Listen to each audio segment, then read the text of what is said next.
नमस्कार, knocking-news.com में आपका स्वागत है। मैं हूं गिरिजेश वशिष्ठ। पिछले दिनों मैंने एक प्रोग्राम के बीच में कहा था कि ये जो भारत की घेराबंदी हो रही है कनाडा के बहाने, अमेरिका के बहाने, ये घेराबंदी इस बात का सबूत है कि अमेरिका भारत को दबाव में लेना चाहता है और ये जो विकसित पश्चिमी देश हैं ये भारत को दबाव में देखना चाहते हैं। और अब तब कई लोगों ने कहा कि आपको क्या लगता है अमित शाह सीधे आदमी हैं, आपको क्या लगता है कि मोदी सीधे आदमी हैं? बिल्कुल नहीं है जी। और हो सकता है कि इन्होंने ये सब किया हो जिसके आरोप लग रहे हैं, लेकिन बात यह है कि ऐसा पूरी दुनिया भर में बहुत सारे लोग अलग अलग देशों में कर रहे हैं। आपको लगातार उसी सड़क पे रोज़ बगैर हेलमेट के निकलने दिया जाता है और जिस दिन आपको पकड़ना होता है उस दिन सिपाही खड़ा कर देते हैं। तो अब जो है तस्वीर साफ हो रही है और एक नया दावा आया है, एक नया असेसमेंट आया है। वो ये कहता है कि भारत तीसरे विश्व युद्ध की तरफ, दुनिया बढ़ रही है, माफ़ कीजिएगा भारत नहीं, और जब दुनिया तीसरे विश्व युद्ध की तरफ बढ़ रही है, ऐसे में एक व्यापक स्तर पे ध्रुवीकरण शुरू हुआ है, घेराबंदी शुरू हुई है और उस घेराबंदी में अमेरिका के लिए भारत की अहमियत एक उस गुंडे वाली है, उस चौधरी वाली है, उस लठैत वाली है जो किसी खास जगह पर उसके काम आने वाला है। आज हम इस पूरी बात को समझेंगे। अमेरिका के लिए बोला मैंने और अमेरिका के नज़रिए से बोला, भारत को गुंडा नहीं बोला। वो ऐसा मानते हैं, हम नहीं हैं। अभी आता हूँ, चैनल को सब्सक्राइब कर लीजिए, वीडियो लाइक कर दीजिए, दोस्तों को भी बुला लीजिए। मैं अभी हाजिर हुआ।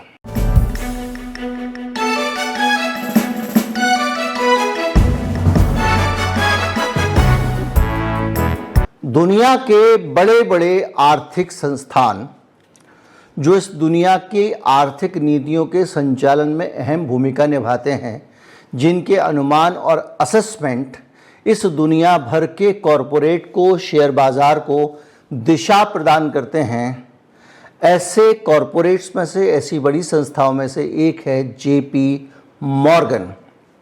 जेपी मॉर्गन का कहना है कि दुनिया तीसरे विश्व युद्ध की तरफ बढ़ रही है और उसके जो सीईओ हैं जेमी डाइमॉन, उसने इंस्टीट्यूट ऑफ इंटरनेशनल फाइनेंस के एक भाषण में कहा है कि ये जो दुनिया में हो रहा है, मिडिल ईस्ट का संघर्ष और रूस यूक्रेन का युद्ध, ये तीसरे विश्व युद्ध की तरफ दुनिया को ले जा रहा है।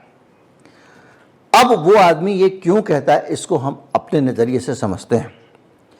मैंने आपको कहा कि भारत को दबाव में लेने की कोशिश हो रही है। भारत को दबाव में क्यों लिया जा रहा है? भारत को दबाव में इसलिए लिया जा रहा है कि भारत एक अकेला एशिया में ऐसा फोर्स है।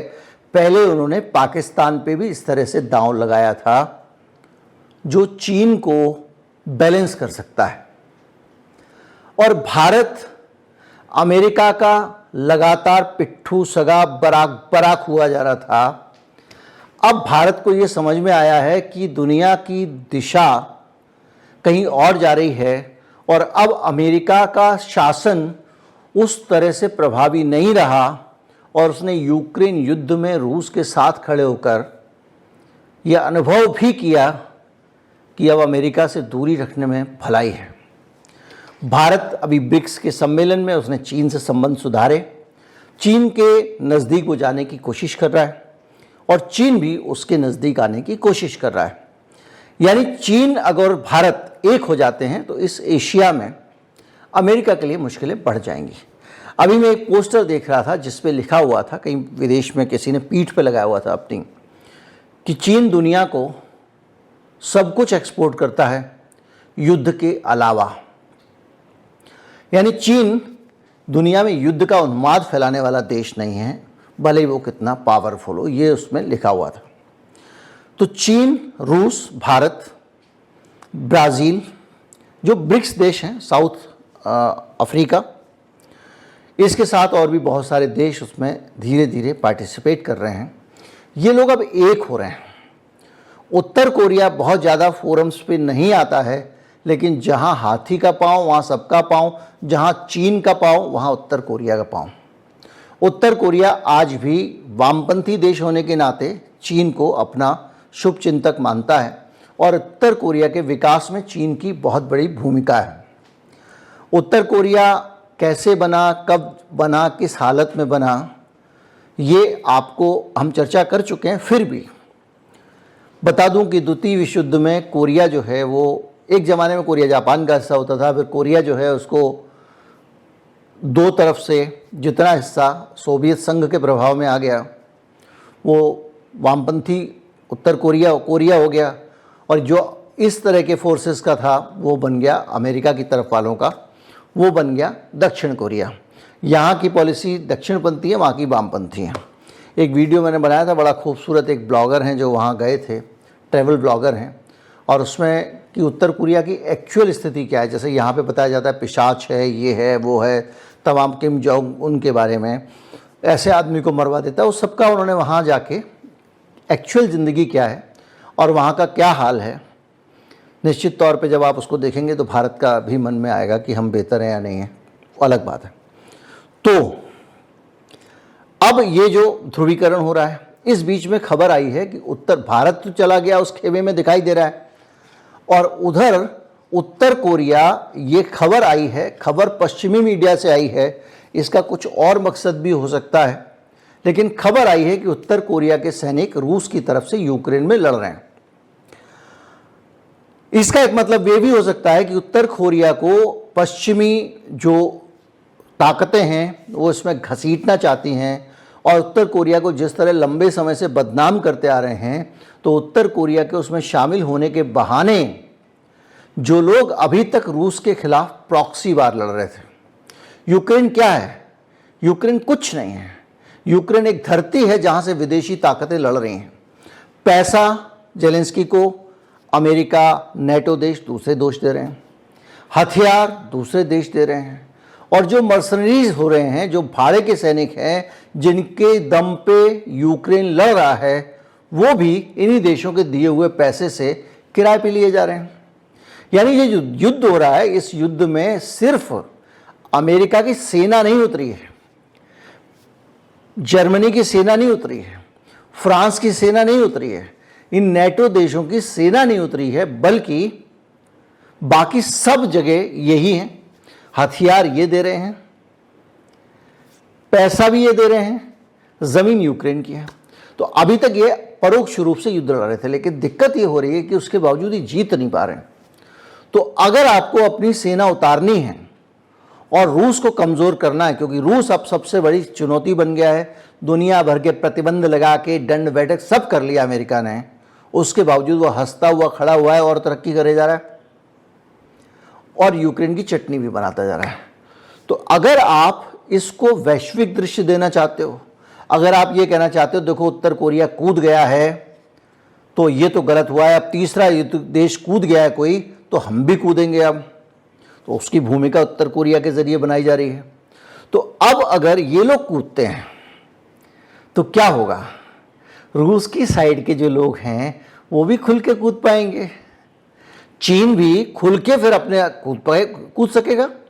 उत्तर कोरिया जो उसने एक से एक बढ़िया मिसाइलें बनाई हैं, रोज टेस्ट कर देता है, अमेरिका कांपता रह जाता है, वो भी अपनी मिसाइलें छोड़ेगा। तो अगर उत्तर कोरिया कूदेगा, चीन कूदेगा, इधर वेस्ट के देश कूदेंगे, तो क्या होगा?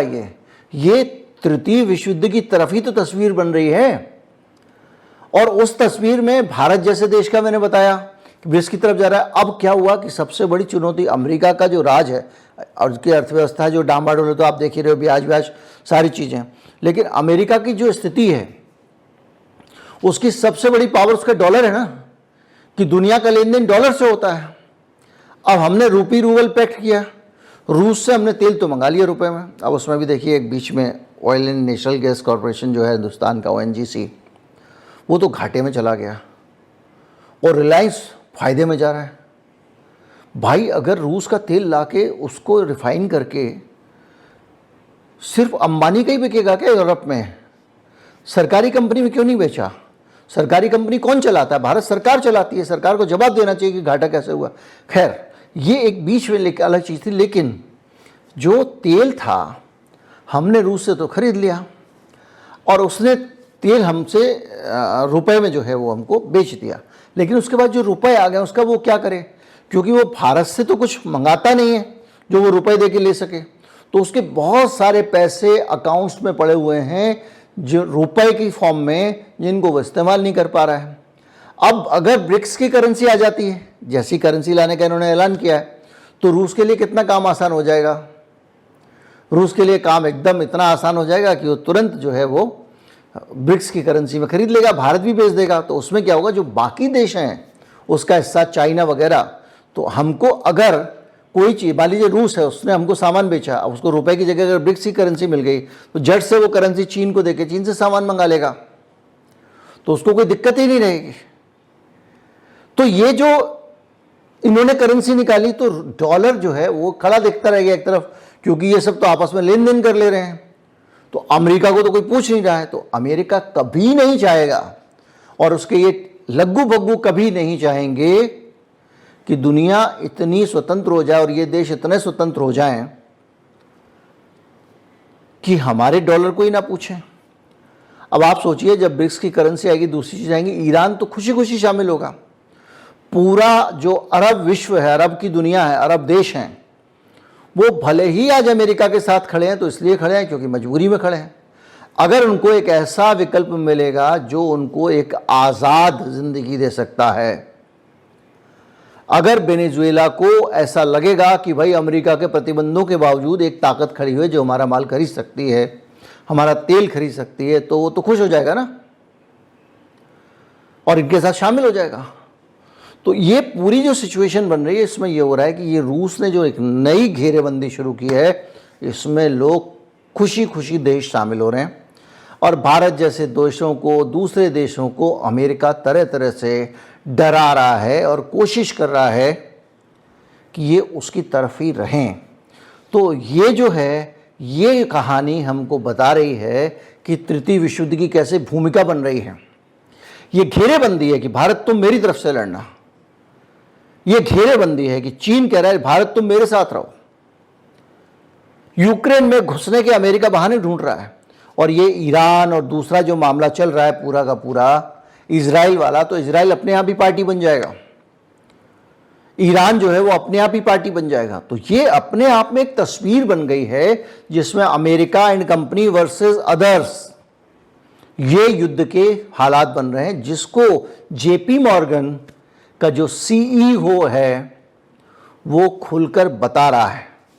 और वो डायमंड जो है उसका सीईओ है, वो कह रहा है कि जो संघर्ष चल रहा है उत्तर कोरिया और ईरान का एविल एक्सिस बन रहा है, एक दुष्ट धुरी मान लीजिए, जो चीन के साथ मिलकर नाटो जैसे संगठनों को नुकसान पहुंचाने वाला है।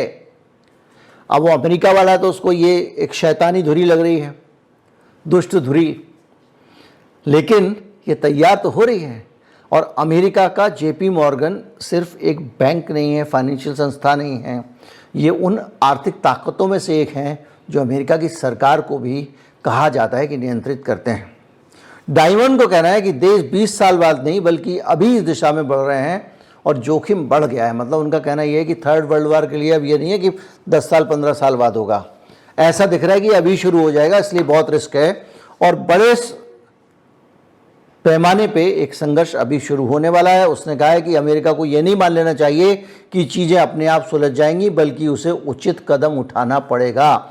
यानी जो लोग अमेरिका की सरकार पे प्रभाव डालते हैं, उन लोगों में से एक, उन संस्थाओं में से एक जेपी मॉर्गन कह रही है कि अमेरिका कुछ करो, बाइडन अब तो जा रहे हैं, जो भी नहीं आएगा कुछ करो। और ये जो चीज़ें हैं ये लगातार एक नया खतरा हमारे सामने दिखा रही हैं और वो कह रहे हैं कि 30 इससे स्थिति नहीं सुधरी तो परिणाम गंभीर होंगे।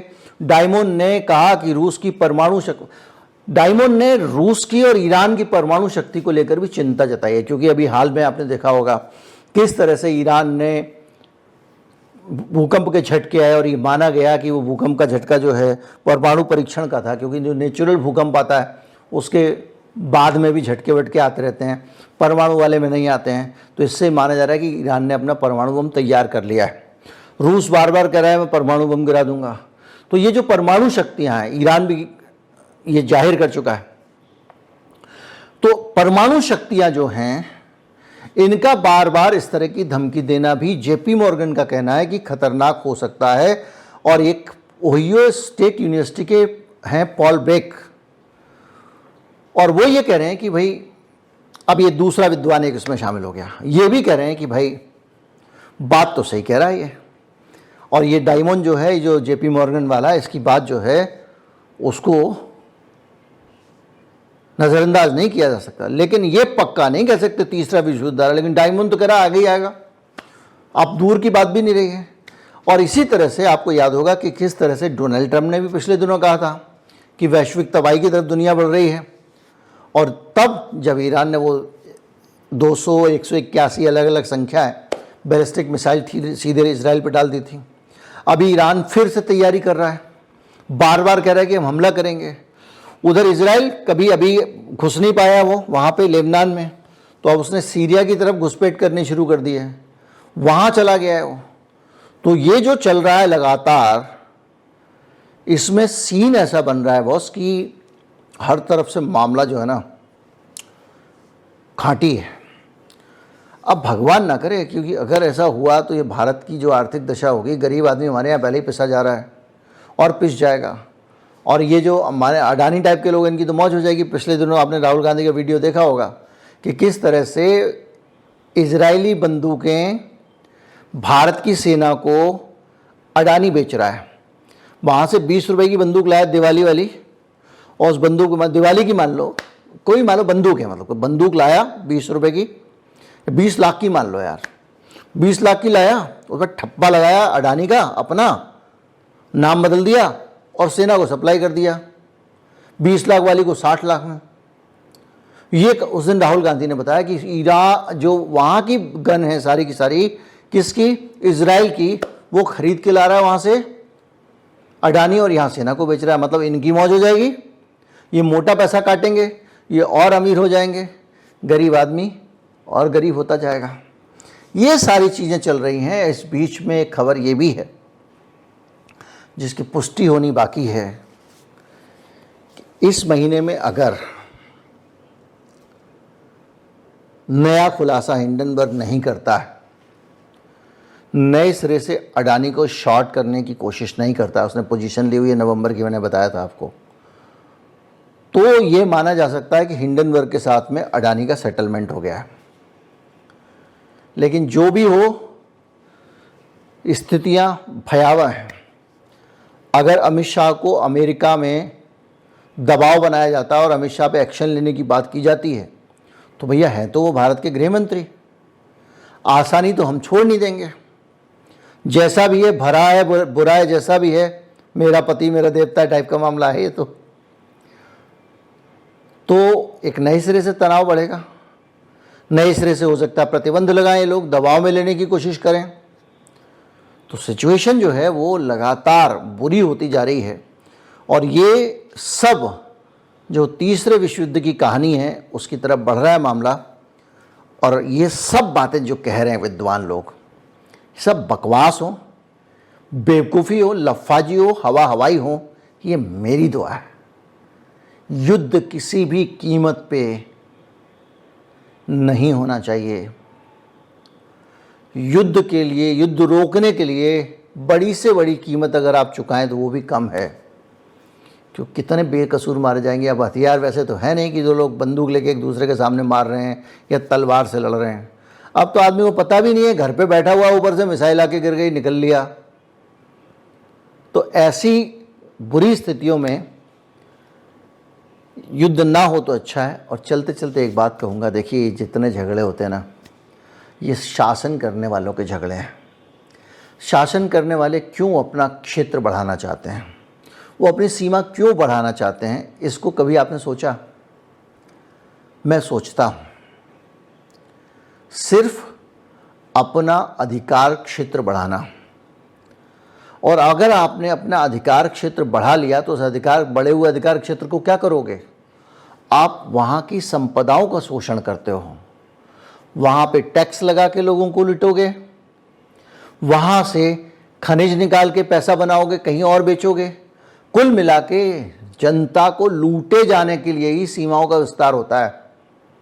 जो नया आदमी अपनी सीमा में मिला लेता है वो ज़्यादा लूटने लगता है। अंग्रेजों ने हमको लूटा ही तो भाई, यहाँ पे मुगल आए, भले ही आप बस गए, लेकिन लूटा तो वो सारी चीज़ें जो हैं, वो चीज़ें ये बताती हैं कि जो कुछ होगा अच्छा वो जीतने वाले राजाओं का होगा, हारने वाले का भी बुरा नहीं होगा। जेलेंस्की मजे में बैठा हुआ है। बुरा होगा किसका होगा? हमारा होगा, आपका होगा।